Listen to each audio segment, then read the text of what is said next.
Adrenal fatigue is a slightly funny one. It's not really recognized in conventional medicine, and I know this because that's my background.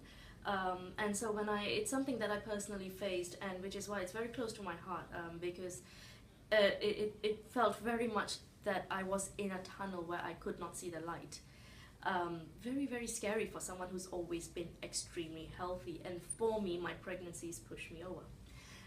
But it could be different reasons for different people, but the best way to talk about it is that here are two glands above your kidneys. Normally, if you're in a consultation, we might be drawing it on a board just to explain to you what it actually does. So it's a very important gland in your body, produces a lot of hormones, and one of the hormones that it produces is cortisol, which is your stress hormone. And what does the stress hormone do? Well, if you think about it, as far as our bodies are concerned, we're still living in the Middle Ages. We haven't really, our body does not know that we're living in a city, that we don't have the kind of dangers that we used to have. And so the way it's supposed to work is that when we're faced with a saber-toothed tiger, we're supposed to have a huge shot of your cortisol that makes you run. Okay, it gets you away from danger, away from every single thing that may kill you. And this is how the body still behaves. It thinks that you're still in a jungle. Unfortunately, the way we live today is that we're in a situation where we're constantly under stress. You're driving out, you're in the car, taking the tube, driving in the morning, there you go, you've got your little burst of cortisol going. A little bit later, you have an argument with someone, you have a difficult phone call, a little burst of it. It goes consistently, and as far as your body is concerned, having to constantly keep up with this is not fun. And the worst case scenario, well, close to a worst case scenario in someone with adrenal fatigue is a crash, basically. And this is what, you just say that, the person basically burnt out. So burnt out is quite a common term used for adrenal fatigue, but an adrenal fatigue case that has crashed. So I do see quite many patients who are like this, but thankfully the majority of the ones I see are sort of heading that way, but not quite there yet. And there's a lot that you can do about it. So what exactly happens when you have an adrenal issue? If you think about it, you've got a situation where your adrenals are constantly having to pump up cortisol, and this is just one hormone. There are a few others as well that it has to constantly pump out. So if you're constantly in a state where your cortisol is being pumped out, something's got to give. Other hormones are not being made because this is the important hormone. This is the hormone that will save your life. You won't get eaten by the saber-toothed tiger. But what gives? Your testosterone gives. You'll find that your libido is shot very, very frequently. A lot of nutrients has to be given to create more and more cortisol. So your vitamins and mineral goes too. So you will find that if you're just eating a regular diet with no supplementation, that's quite a problem. That is going to cause an issue. And the idea is not to suppress your cortisol so that you don't have a reaction, because a cortisolic response is necessary. It enables us to move away from danger.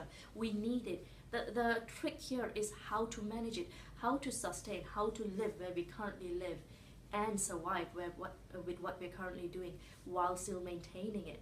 Now, adrenals is very, very important because it works in conjunction with all other hormones. It's not quite so simple that you just replace adrenal with adrenal, that's it, problem over. No, if you don't have your adrenals are not perfect, you will find that your thyroid is never going to be perfect as well. So we have a lot of people coming with thyroid issues where we don't even need to really look at the thyroid, to treat the thyroid, but once we get the adrenals balanced, their cold hands and their feet disappear, their temperature regulation improves tremendously.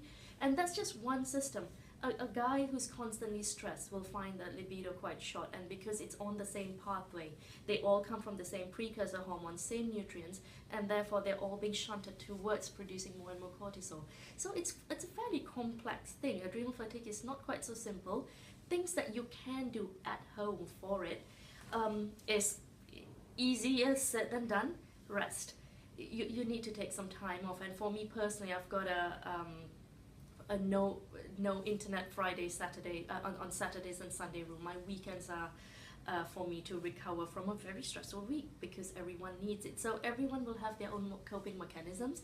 Really, really important to actually find one that works for you. It's not a one-size-fits-all. It's a lot of digging, a lot of finding out. Your nutrition has to be optimum because if your body keeps having to produce more and more cortisol, you need to find a way to replace the basic supplement, the basic nutrients that actually produces this cortisol and the other hormones.